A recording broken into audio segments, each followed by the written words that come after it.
Hey guys, it's been a really long time since I've updated, and I feel horrible about that, but I haven't been feeling well. The last time I updated was in December. It's now February, almost my birthday, so I'll be 31 on the 20th. January 12th, I started having seizures. We believe associated with Lyme disease, because nothing's coming back on the testing. So like the EEGs and the CAT scans and the MRIs and everything is not coming. As you can see, I've lost quite a bit of weight. I want to say about 56 pounds since I started my weight loss journey. So there's that. So to the point where I had to get a necklace to put my engagement ring on because I kept like flinging my hands around and it would just fall right off of my hands, like this part. It is what it is, but come here, Chi-Chi. Up. This is my doggy, Chi-Chi. She's mad right now. I don't know why. But anyway, I just wanted to give a quick update. So, last month I went up to Maryland and saw, was it last month? Shit. Yeah, last month I went up to Maryland and saw Dr. Joller, and he is getting ready to start IV antibiotics while I'm up there. I'll probably be up there about 6 weeks. And because the seizures and everything's getting worse, and my joint pain is at an all-time high as of lately. The only thing that hasn't been hurting has been the bottom of my feet, which I think is due to detox. I've been doing colonics and been doing Epsom salt baths, as well as the stress relief line from Bath and Body Works. I know it's not great, but it actually it's been really helpful. Like it's eucalyptus. What is it called? Eucalyptus and sorry, spearmint, and it kind of relaxes and calms the nerves or whatever. About 3 weeks ago, I want to say, I was admitted to the psych ward as a ba52, which is the Baker Act. I was experiencing severe pain, and I was here at home, and I was afraid that I was going to overdose on my medication if I stayed home, because I was in so much pain. I could just keep taking it and taking it.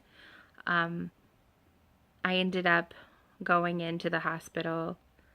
It was literally the best thing that I could have done for myself at that moment, and something that really bothered me about being in the hospital is that they made it seem like a negative thing.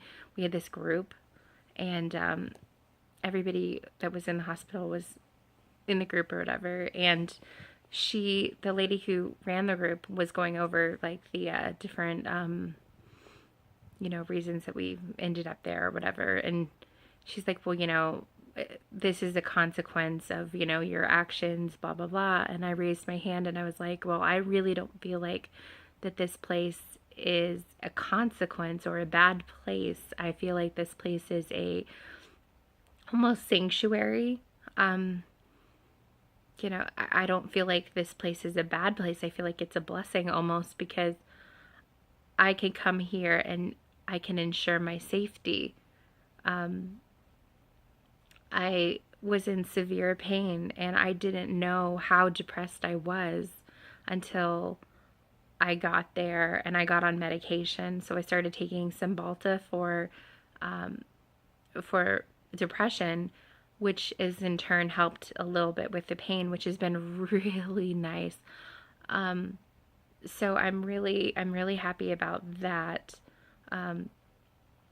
It's been a long journey, and I've been being treated for Lyme disease since August, and I've only recently found out that I've had Lyme disease in April. it's it's been like unnerving, like I have been trying to make sure that I'm, doing the right thing for myself, eating better, kind of like exercising when I can. Chi Chi, it's okay. It's okay, babies. Um, and I have been pretty devastated this last couple of months because of the pain and because of mostly the seizures. Quite embarrassing to wake up covered in urine. So it's quite crappy. So I started seeing a neurologist, and this past week, actually Monday and Tuesday, I was in the hospital. Um, as you can see, I have like ginormous bags under my eyes. I haven't gotten much sleep, and I've got a migraine right now, but I thought I would update anyway. Um, I I was in the hospital and I had to have an EEG. So the entire time I was there, I had an EEG connected to my hair, so I still have like little flakes from the glue. Um, but I also had an experience that scared the bejeebus out of me. Like, they were trying desperately to reproduce one of the seizures that I had, and they gave me this cognitive test and physical test, I guess it was, while doing, it's called activation, I believe. And so basically, they shine a light in your eyes, and they ask you questions, and they ask you to do things, and they ask you to breathe a different way. So basically, they get you to hyperventilate, and they ask you questions like, what's today's date? What's the, who's the president? Like just simple questions. And the questions slowly get harder, and they keep reminding you to breathe, and everything like that. And at one point, my fiance told me that they asked me to like take my left hand and touch my right earlobe or something like that, and I, my brain checked out, and I couldn't stop screaming and crying because I was so scared. What I was seeing in my head wasn't real.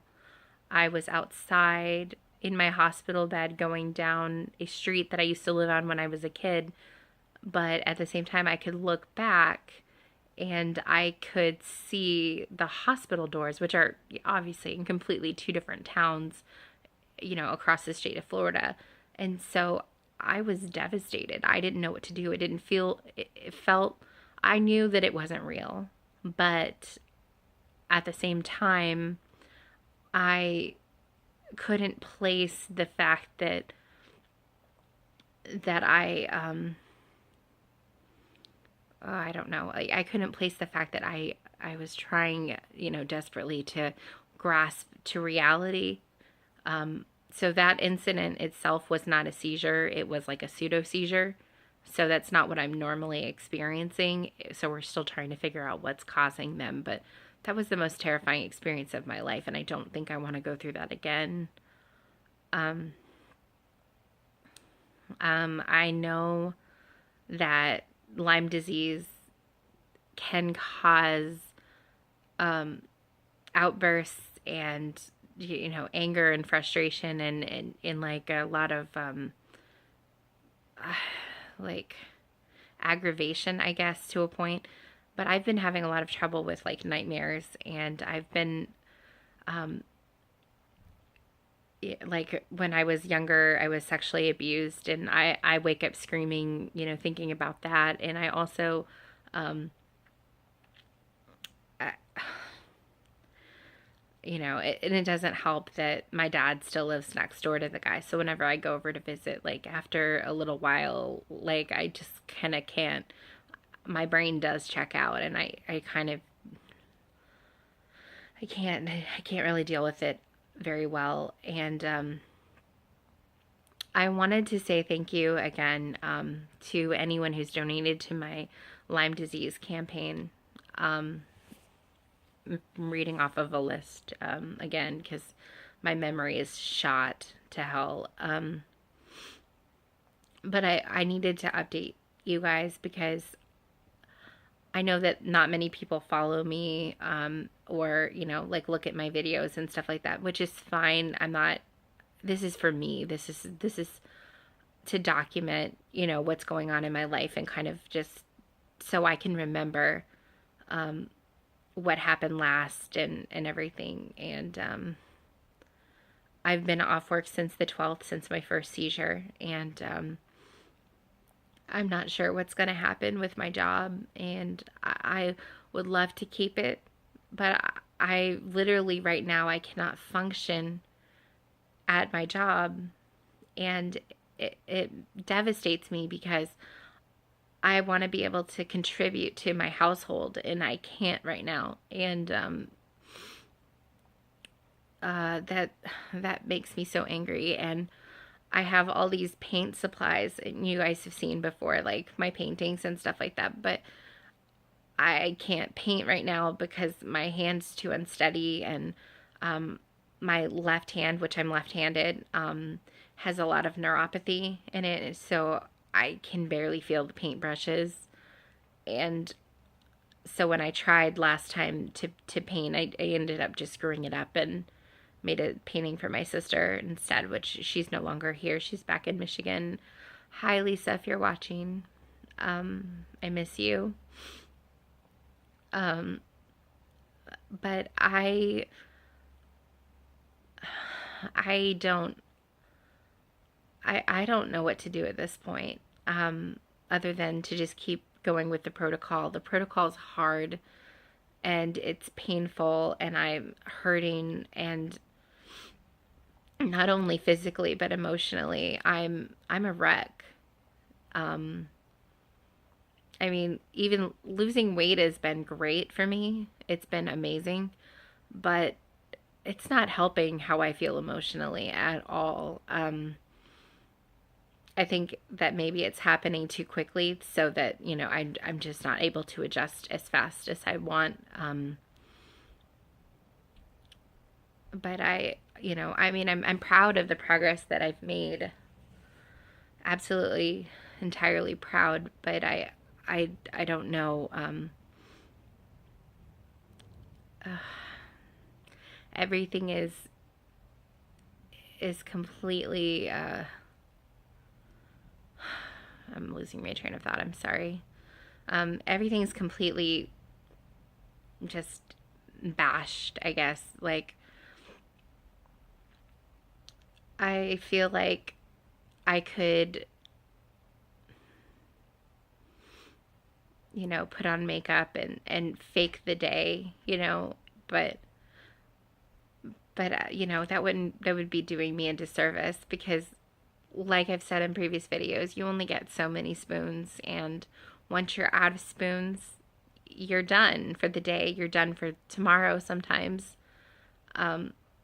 Invisible illnesses kill, and I'm terrified that this illness is going to kill me. I want to try to raise money to go over to Germany and get stem cell injections, because I feel like that's something that I desperately need. But anyway, I just wanted to update everybody, and thank you so much for watching my videos. Please like and subscribe, and I'm gonna go for now, but I'll try to update soon as I can. Thank you. Bye.